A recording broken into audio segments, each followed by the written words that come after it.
வணக்கம். APR news சேனலுக்காக செய்தி வாசிப்பாளர் சாந்தி Siva.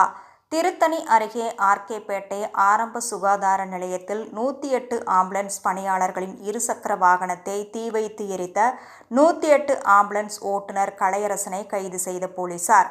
Tiruttani September 12. Tiruvallur மாவட்டம் திருத்தணி தொகுதி ஆர்கேபேட்டை ஆரம்ப சுகாதார நிலையத்தில் சுற்றிலும் 20க்கும் மேற்பட்ட கிராமத்தினர் 5000த்திற்கும் மேற்பட்ட மக்கள் பயன்படுத்தி வரும் ஆரம்ப சுகாதார நிலையமாகும். இந்த ஆரம்ப சுகாதார நிலையத்தில் அவசர தேவைக்காக 108 ஆம்புலன்ஸ் நிரந்தரமாக நிறுத்தி வைக்கப்பட்டுள்ளது.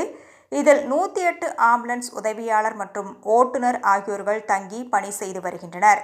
இதில் மருத்துவர் உதயன் என்பவர் ஆரம்ப சுகாதார நிலையத்தில் வட்டார மருத்துவராக உள்ளார். இவர் புகார் மனு ஆர்கேபேட்டை காவல் நிலையத்தில் அளித்துள்ளார். அந்த மனுவில் 108 ஆம்புலன்ஸ் ஓட்டுநர் மற்றும் உதவியாளர் ஆகியோர்கள் 2 இருசக்கர வாகனங்கள் ஆரம்ப சுகாதார நிலையத்தில் உள்ளே வைத்து எரிக்கப்பட்டுள்ளது.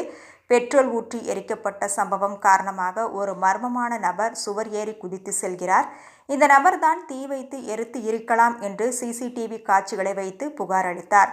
ஆர்கேபேட்டை போலீசார் வழக்கு பதிவு செய்து சிசிடிவி காட்சிகளை ஆய்வு செய்து மற்றும் 108 ஆம்புலன்ஸ் ஓட்டுநர், நடத்துனர், இருசக்கர வாகனத்தின் உரிமையாளர்கள் இவர்கள் இருவரிடத்திலும் விசாரணை மேற்கொண்ட பிறகு இவர்களுடன் சக பணியாளராக பணிபுரிந்த 108 ஆம்புலன்ஸ் ஓட்டுநர் கலையரசன் என்பவர் முன்பகை காரணமாக 2 மோட்டார் சைக்கிள்களுக்கு பெட்ரோல் ஊற்றி தீ வைத்து எரித்துள்ளார் என்று போலீசார் உறுதி செய்து 108 ஆம்புலன்ஸ் ஓட்டுநர் கலையரசனை கைது செய்துள்ளனர்.